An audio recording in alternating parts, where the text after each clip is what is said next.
PUBG के शौकीनों के लिए एक बहुत बड़ी खबर है।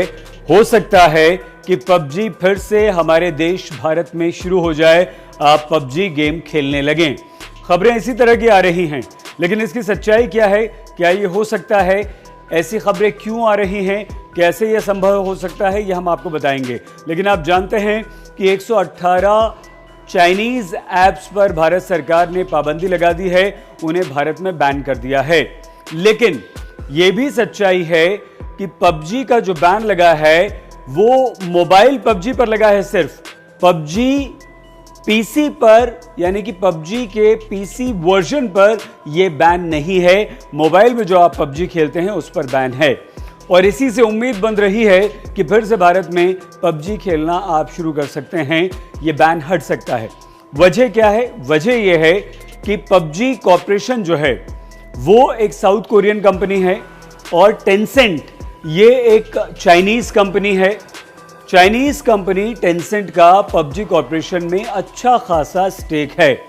अब साउथ कोरियन कंपनी ये चाहती है या ये करने जा रही है कि वो टेंसेंट का जो स्टेक भारत में है उसे अलग कर दे, उसे हटा दे। और अगर ऐसा वो कर देती है तो भारत में पबजी पर फिर कोई तकलीफ, कोई परेशानी हमारी सरकार को, आपको, हमें, किसी भी भारतीय को नहीं होगी, क्योंकि उसमें फिर कोई भी चाइनीज स्टेक या चाइनीज पैसा या चाइनीज कंपनी शामिल नहीं होगी। तो हम किसी दूसरे देश की किसी भी कंपनी को अपने देश में इजाजत दे सकते हैं। हमारी तकलीफ चाइना से है, हम चाइना को सबक सिखाना चाहते हैं। तो टेंसेंट अब साउथ कोरियन कंपनी से अलग हो जाएगी, पबजी कॉर्पोरेशन से, और पबजी कॉर्पोरेशन अकेले भारत में काम करेगी। इस तरह की खबरें आ रही हैं। लेकिन इसमें एक छोटा सा पेच, वो ये कि भारत सरकार की तरफ से अभी इस बारे में कोई आधिकारिक सूचना या स्टेटमेंट नहीं आया है, और न ही पबजी कॉर्पोरेशन की तरफ से इस बारे में कोई स्टेटमेंट आया है।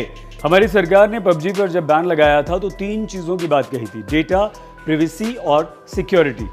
कहा था कि अगर कोई भी चीनी कंपनी से हम हमारा डेटा शेयर करते हैं तो हमारी प्रिवेसी पर खतरा है और हमारी सुरक्षा को खतरा है। तो अब अगर पबजी कॉर्पोरेशन टेंसेंट को अपने आप से अलग कर रही है तो ये तीनों चीज़ों का खतरा खत्म हो जाएगा। यानी कि कोई भी चाइनीज़ कंपनी, टेंसेंट या कोई और, ना हमारा डेटा ले पाएगी, ना हमारी प्रिवेसी में दखल अंदाजी कर पाएगी, ना हमारी सुरक्षा से कोई भी समझौता हम करेंगे।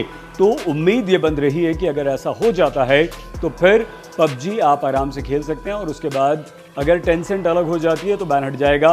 पबजी कॉर्पोरेशन ने यह फैसला कर लिया है, स्टेटमेंट जारी कर दिया है। लेकिन अब हमें इंतजार है हमारी सरकार की तरफ से एक ऑफिशियल स्टेटमेंट का। फिलहाल आप इस बात से खुश हो सकते हैं कि पबजी एक बार फिर से खेल पाएंगे, और पबजी पर से बैन हटने की उम्मीदें भारत में काफ़ी बढ़ गई हैं।